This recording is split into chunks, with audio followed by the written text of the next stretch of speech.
Iceberg videos have become the latest trend on YouTube. You've probably seen them. If you haven't, well, an iceberg video, much like an actual iceberg, starts at the tip, or tier number 1, where the information shared is information that most people know. But then, when we start getting below the tip of the iceberg, the information becomes more obscure. And as you go down each tier, the information then can sometimes get pretty dark. So my students challenged me to do an iceberg video. So of course, as a historian, I decided I'm going to do my first iceberg video on presidents, and specifically presidential secrets, and the darker, the better. Oh my God. And we're going to get to the point where we start talking about presidents who have murdered people, a president who married his own adopted daughter, and a president who raped a woman and then had her put in an insane asylum to cover up his crime. What? So, history teacher Eddie, history son Jacob, we're ready. Are you? Let's get into it.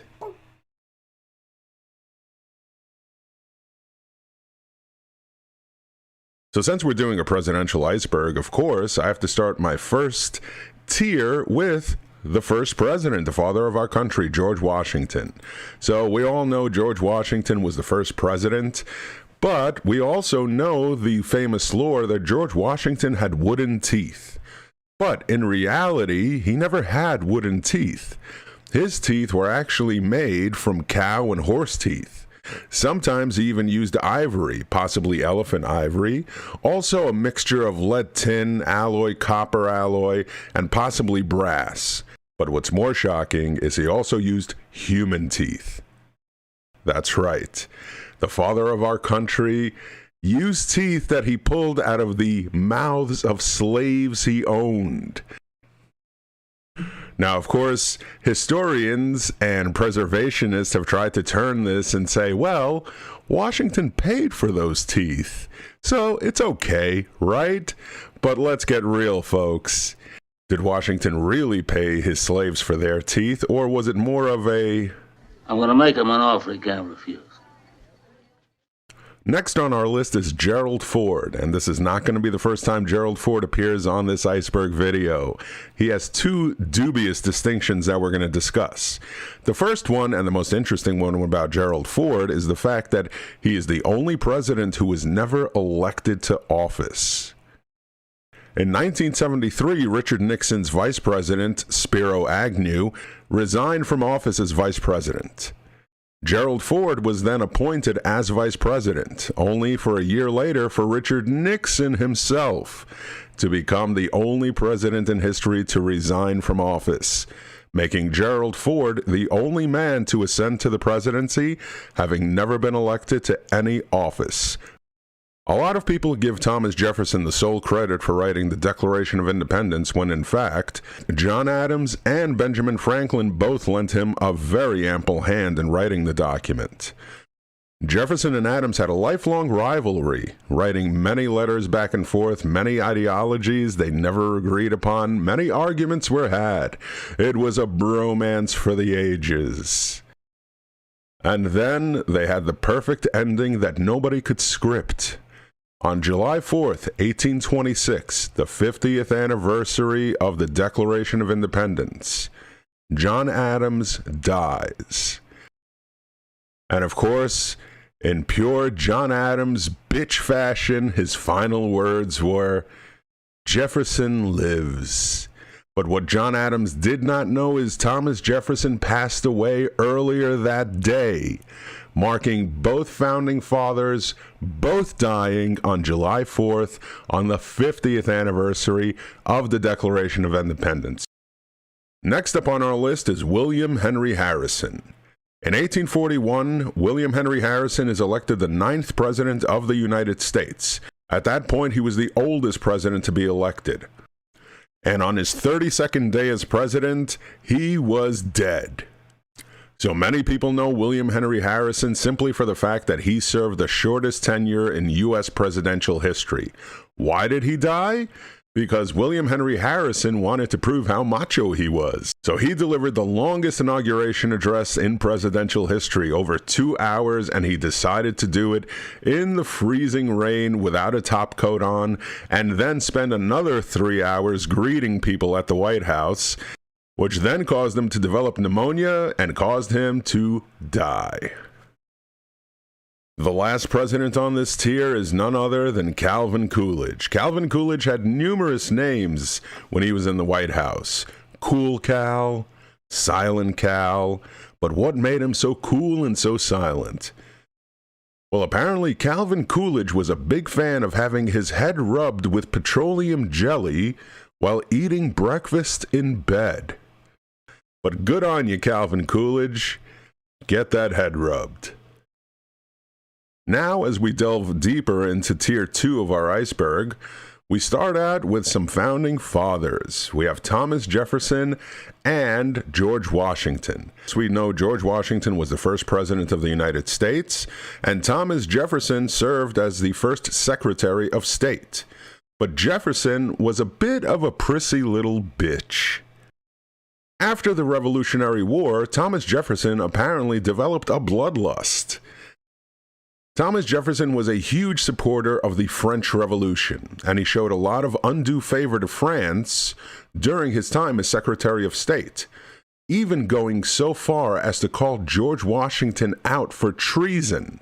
The father of our country, the first president, the only president to be unanimously elected to office, was accused by Thomas Jefferson as being a traitorous, treasonous president. The story behind this, again, is that Jefferson was a huge supporter of France and the French Revolution. Thomas Jefferson lived in France from 1784 to 1789, returning only to become the first Secretary of State of the United States when called upon. So when war breaks out between France and England, Jefferson is shocked when George Washington signs the Jay Treaty, which takes America from a neutral country to supporting England. Naturally, Jefferson was shocked because we had just fought England to get our independence with the help of the French. If it wasn't for the French, we might not have won the American Revolutionary War. Naturally, there were reasons for this in order to not get into another conflict with England, but also to help establish the economy of the United States. Jefferson's accusations did not go very far because everybody else in Congress and in Washington knew the importance of the Jay Treaty to the future of the United States. But naturally, that didn't stop Thomas Jefferson from being a flat-out diva. And on December 31st, 1793, George Washington replaces Thomas Jefferson with Edmund Randolph as Secretary of State. Next up, we have Abraham Lincoln. Of course, we know Abraham Lincoln as the 16th president who signed the Emancipation Proclamation and led our country through a civil war. But did you also know that Abraham Lincoln had a more impressive streak than Undertaker at WrestleMania? That's right, Abraham Lincoln went an incredible 301 as a wrestler. And even that one loss he had was very questionable and was possibly due to cheating. Furthermore, Abraham Lincoln's finishing move was grabbing his opponent by the neck, lifting him up, and slamming him to the ground. Sound familiar? The next president on our list is Martin Van Buren. Aside from having some bitchin' hairstyles and sideburns, Martin Van Buren's nickname was Old Kinderhook because he came from Kinderhook, New York. And while campaigning for president, his supporters decided to use his nickname on signs, but it was too large for the sign, so they decided to abbreviate it to OK. So if you ever wondered where OK came from, it came from Old Kinderhook, Martin Van Buren. OK. Andrew Jackson is known for many things, and most people know him as possibly being the craziest president we ever had. Andrew Jackson had over 100 duels during his lifetime, and one day Jackson challenged Charles Dickinson to a duel, because Dickinson had accused him of cheating on a horse race and, even more importantly, insulting his wife, which you never wanted to do around Andrew Jackson. The men met for a duel on May 30th, 1806, and Jackson, of course, won. But he did so in a breach of etiquette because he fired his gun a little too early. But that's okay, because Andrew Jackson made up for it when on January 8th, 1835, then President Jackson achieved his goal of entirely paying off the United States national debt. It was the first and only time in U.S. history that the national debt was zero. Now, finishing off this tier, we have American royalty, the Roosevelts. Theodore Roosevelt and Franklin Roosevelt were related, but that's not what this one's about. This one is about Franklin Roosevelt and Eleanor Roosevelt. Eleanor Roosevelt didn't have to change her name when her and Franklin got married because Eleanor was already a Roosevelt. Franklin and Eleanor were cousins. Really not much more you need to say about this one. Now, as we delve down to tier number 3 of our iceberg, we get one of the strangest deaths in the White House. After only 16 months in office, Zachary Taylor dies because he drank some milk and had some cherries. His personal physicians concluded that he had succumbed to cholera morbus, which is a bacterial infection of the small intestine. The cause of this? Well, President Zachary Taylor was feeling a little parched one day, and while he was outside, he decided to eat some cherries and wash it down with some milk. Unfortunately, they were contaminated with bacteria, making him the only president to die due to lactose and fruit assassination. Next up is John F. Kennedy and the Mafia. This has been a long-standing Kennedy conspiracy, but not the one that we're used to that involves magic bullets. The story goes that the Chicago mob, or the outfit, was responsible for John F. Kennedy's election as president in 1960. The allegation comes from John Kennedy's father, Joseph, who himself was a former bootlegger, that he met with outfit boss Sam Giancana before the election and struck a deal. Giancana was to make sure that Kennedy was elected, and in return, when elected president, Kennedy would lay off organized crime when he was president. So, of course, this is a fun conspiracy theory to discuss, but an examination of these claims and sources generally lack any credibility, and their accounts are really implausible if you look at the data. And there's really absolutely no evidence whatsoever that the alleged wards and districts that were influenced by the Chicago mob had any impact on Kennedy being elected. In fact, it was the opposite. The alleged wards and districts that the outfit did control actually went to Richard Nixon, not John Kennedy. So if anything, the outfit double-crossed the Kennedys by not delivering the promised vote, as opposed to vice versa. Next up on our list is Teddy Roosevelt. Teddy Roosevelt was actually the first president who named the White House. Prior to Teddy Roosevelt, the White House was referred to as the President's Palace, the President's House, or just the Executive Mansion. But Teddy Roosevelt is the one who gave the White House its name. But of course, Teddy Roosevelt is also known as a certified badass. Before a campaign speech in Milwaukee, Wisconsin, presidential candidate Theodore Roosevelt was shot at close range by saloon keeper John Schrank while greeting the public in front of the Gilpatrick Hotel. Schrank's .32 caliber bullet, aimed directly at Roosevelt's heart, failed to mortally wound the president because it was forced to slow down due to a glass case and a bundle of the speech that he had in his breast pocket. But the bullet did do plenty of damage, and what did Teddy Roosevelt do? Did he go to the hospital? No. He walked into the hotel and told people he had just been shot in the chest, and then proceeded to deliver a 2-hour speech before going to the hospital. Undoubtedly, two of the most famous generals to become president of the United States were Ulysses S. Grant and Dwight David Eisenhower. But what's even more interesting about both of these generals who led us through a civil war and a world war is Ulysses S. Grant was scared at the sight of blood, which is absolutely astonishing as the Civil War was one of the bloodiest conflicts in American history. Dwight David Eisenhower had a 35-year military career and never saw a single day of actual battle. So the general who planned and executed D-Day never actually saw any battle in his entire military career himself. And closing out this tier is none other than Lyndon Baines Johnson. Lyndon Johnson, of course, replaces John F. Kennedy after Kennedy is assassinated on the 22nd of November, 1963. Johnson was known as a mover and a shaker, a deal maker, basically the presidential version of Ric Flair. And much in the tradition of Ric Flair, Johnson also loved showing off his Johnson. During negotiations, it wasn't uncommon for Johnson to unfold his Johnson and just drop it on the table. In fact, Lyndon Johnson even nicknamed his penis Jumbo. And if presidential history is right, Jumbo closed a lot of deals. Good work, Jumbo. Starting off tier 4 of our presidential iceberg is Franklin Delano Roosevelt. We know FDR led us through the Great Depression and the Second World War.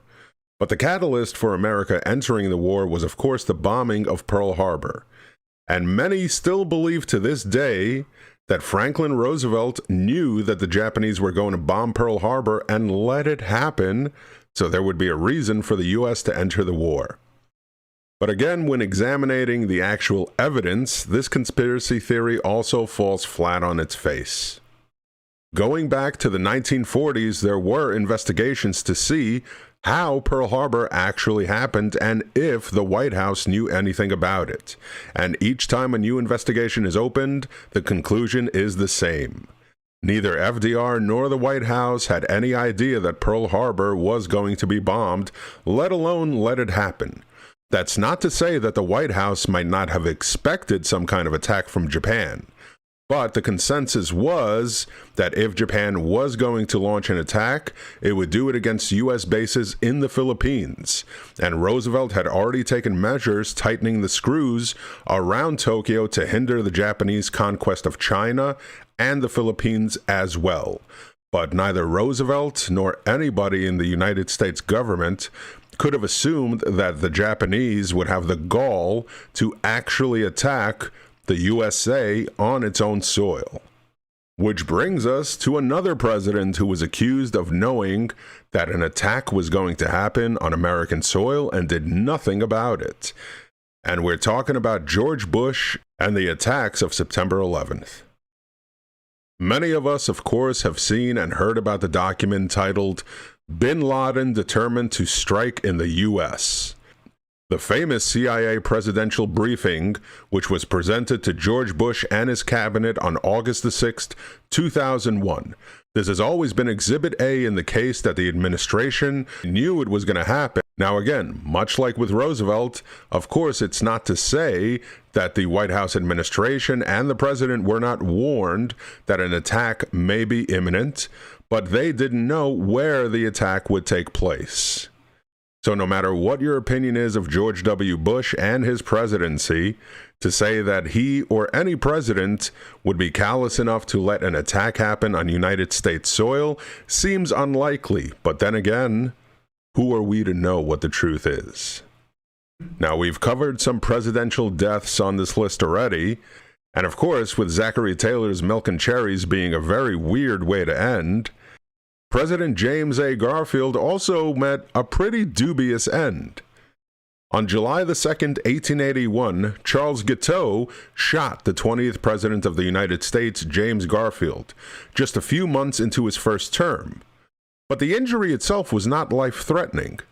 So why did James Garfield die 2 months later on September 19th? Well, number one culprit were his doctors, but interestingly enough, Alexander Graham Bell. Yes, the inventor of the telephone was actually working on a portable metal detector. And while doctors were having difficulty in locating the bullet, while using their infected, germ-ridden hands to poke around inside of the President of the United States, Alexander Graham Bell, while in town, offered his services and his new metal detector. The problem was, the metal detector was detecting the metal springs in the mattress underneath James Garfield. So the doctors were poking around all over Garfield's body, while again, not using any sanitary means whatsoever, because apparently in the 1800s, doctors scoffed at the idea that germs could actually kill people.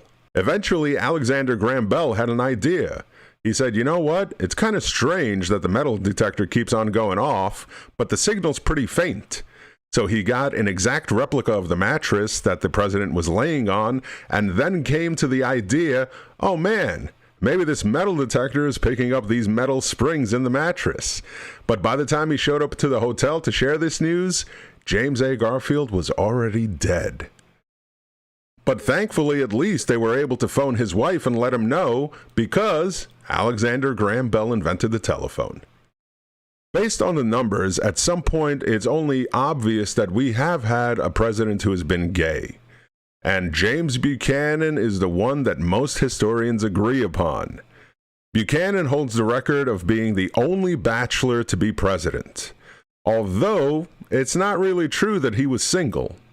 There was a lot of speculation even around the time of his presidency about his sexuality and his close relationship with Alabama Senator William Rufus King. The two lived together and shared a bed together for more than 10 years, despite the fact that both men were wealthy enough to live on their own. Andrew Jackson himself even called them Miss Nancy and Aunt Fancy. And rumors were spread around during the presidential election, but apparently America was woke and decided to elect Buchanan anyway. Many people have their personal favorite choices for who they consider to be the worst president of the United States, but that title is hard to grab away from Warren Harding. If you want to know what Warren Harding's presidency was like, picture Van Wilder, only as president of the United States.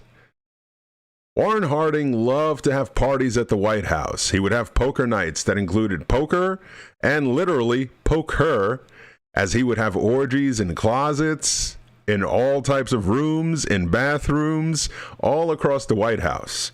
During one of his poker nights, apparently, Warren Harding, I guess, forgot his wallet. Warren Harding decided to start using presidential relics around the White House instead of money. He allegedly gambled away all of the White House china, including several historical items of clothing from previous presidents. Warren Harding, you scoundrel. Now, as we move into Tier 5, things start getting a little weird. We start off with Woodrow Wilson. Of course, Woodrow Wilson was president during the First World War, and also a huge fan of the Ku Klux Klan. But in 1919, halfway through his second term, Wilson started experiencing a series of strokes.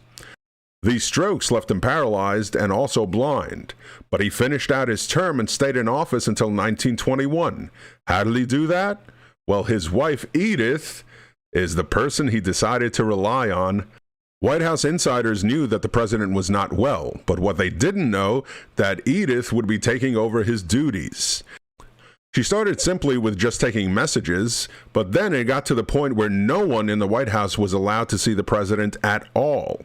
And most speculate that Wilson made no decisions as president past 1919. In fact, he died just 2 years after leaving office. And that Edith was the de facto president of the United States from 1919 to 1921, even though nobody had elected her as such. But Edith was apparently the first female president of the United States.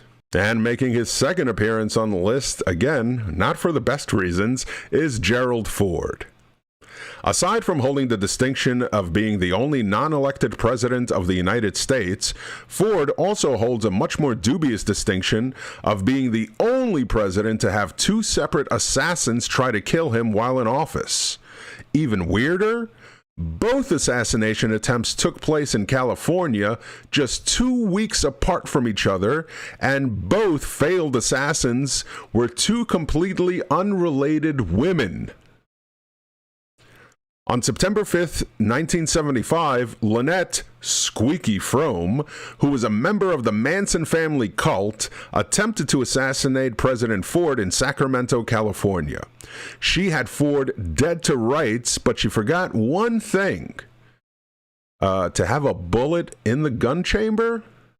So when Squeaky pulled the trigger, all that happened was just an actual squeak. The metallic click of the gun, and then she was rushed by Secret Service immediately. And then just 2 weeks later, on September 22nd, 1975, Sarah Jane Moore attempted to shoot Gerald Ford in San Francisco. Unlike Manson family member Squeaky Fromme, Jane Moore actually got 2 shots off on the president, but both of them missed. We all know that Ronald Reagan was an actor, president of the Screen Actors Guild even, and he loved jelly beans.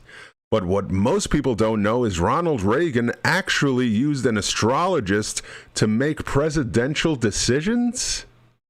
The news was rumored for years, but in 1988, Ronald Reagan's chief of staff spilled the beans. He wrote in his book virtually every major move and decision the Reagans made during their time at the White House had to be cleared in advance with a woman in San Francisco who drew up horoscopes to make certain that the planets were in favorable alignment for the decision. And then, of course, Joan Quigley herself came out and admitted that she was that woman from San Francisco. So Edith Wilson may have been the first female president, but apparently the second female president of the United States might have been Reagan's astrologer. Next up is one of the more weird and dark presidential stories. Of course, we've heard about many presidential scandals and sexual affairs, but then there was Grover Cleveland. Upon the death of his law partner, Grover Cleveland became the legal guardian to his friend's 11-year-old orphan daughter. His law partner had asked him as his best friend and a good man that if anything would ever happen to him, that he would be the caretaker and father to his daughter. And Cleveland, of course, obliged and adopted and became the legal guardian of the 11-year-old orphan daughter. Sounds great, except for the fact he ended up marrying her. Grover Cleveland married his adopted daughter, making her, when elected president, the youngest first lady in American history. Yay! But as crazy as marrying your own adopted daughter sounds, this is not the last time we're going to see Grover Cleveland on this list. And in the next tier, we're going to see that this is not even the worst thing that Grover Cleveland ever did. And now we approach our final tier. Of course, no list of presidential dark secrets and scandals would be complete without Richard Milhous Nixon. We know that Richard Nixon is the only president who is forced to resign from office due to the Watergate scandal. One of the big revelations during the Watergate scandal by Alexander Butterfield was the president was taping conversations in the White House. Now, Nixon was by far not the first president to tape conversations in the White House. In fact, Eisenhower installed recording equipment in the White House because the Nazis did it, so he figured, hey, why not give it a shot? But the big story here is the conspiracy behind the 18.5 minutes of missing tape. According to President Nixon's secretary, Rosemary Woods, on September 29, 1973, she was reviewing a tape of the June 20th, 1972 recordings. And then she made what she called, quote, a terrible mistake. While she was transcribing the tape, she had to answer a phone call. Seems innocent enough. So she had to reach over and stop the recording equipment, but instead of pressing the stop button, she mistakenly hit the button next to it, which was the record button. When she went back to listen to the tape, the gap had grown to 18.5 minutes. So naturally, this has caused people to speculate over the years as to what was on that 18.5 minutes. Many conspiracy theorists, of course, claim that Nixon was talking about everything from the Bay of Pigs invasion to the faked moon landing, and others claim that he was talking about state secrets that even we have never heard about. People have been trying to reconstruct these tapes ever since they were erased, but even with modern technology, the tapes still have yet to be decoded. Next up on our list is Thomas Jefferson. Yes, we know Thomas Jefferson, presidential diva, lover of the French, and all-around prissy little bitch. And we also know that Jefferson loved his slaves. Loved his slaves. We all know of the affair between Thomas Jefferson and Sally Hemings. We also know that Hemings had Thomas Jefferson's child. But what most don't know is that Sally Hemings and Martha Jefferson, Thomas's wife, were actually sisters. Sally Hemings was the child of Martha Jefferson's father, John Wales, and Elizabeth Hemings, of course, Sally Hemings' mother, who was an enslaved woman, which made Martha and Sally Hemings half-sisters. So Thomas Jefferson knows how to keep it in the family. Next to last on our list is the time when America's elite families decided, hey, let's overthrow the White House and install a fascist dictator. I actually covered this story in an original history video that I created. Shameless plug, if you haven't checked it out, check out the business plot. The business plot was when some of the elite families and wealthy in this country, including the DuPonts, J.P. Morgan, and the Remingtons, decided to overthrow FDR. And to help them fulfill this, they approached General Smedley Darlington Butler. And upon hearing the news, Butler decided, hey guys, great idea. Hold on, I gotta step out for a second. And he ran and told Congress. Butler was, of course, demonized in the press because one of the other people involved in this alleged plot was none other than William Randolph Hearst, who controlled media at the time. Even though Butler was demonized in the press, Congress actually found that Butler was telling the absolute truth. None of the press had ever retracted their statements, and no one was ever prosecuted for this conspiracy. It just simply vanished.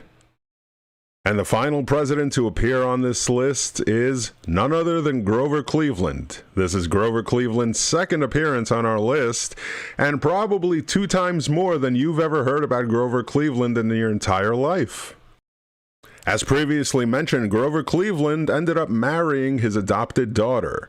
But as I said, that was not the worst thing Grover Cleveland ever did. Before becoming president, on the night of December 15th, 1873, Grover Cleveland, then 37 years old, raped Maria Halpin, a 38-year-old sales clerk, after the two had dinner together. Now, as if raping a woman wasn't bad enough, 9 months after raping her, she had a son. And this story gets even worse and sadder. After she had the child, Cleveland had the child removed from his mother and placed in an orphanage. And if that wasn't bad enough, he then had Maria Halpin committed to an insane asylum.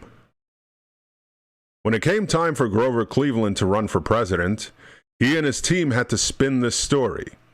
So, of course, Maria Halpin was painted as a promiscuous woman with many sexual partners who drank excessively.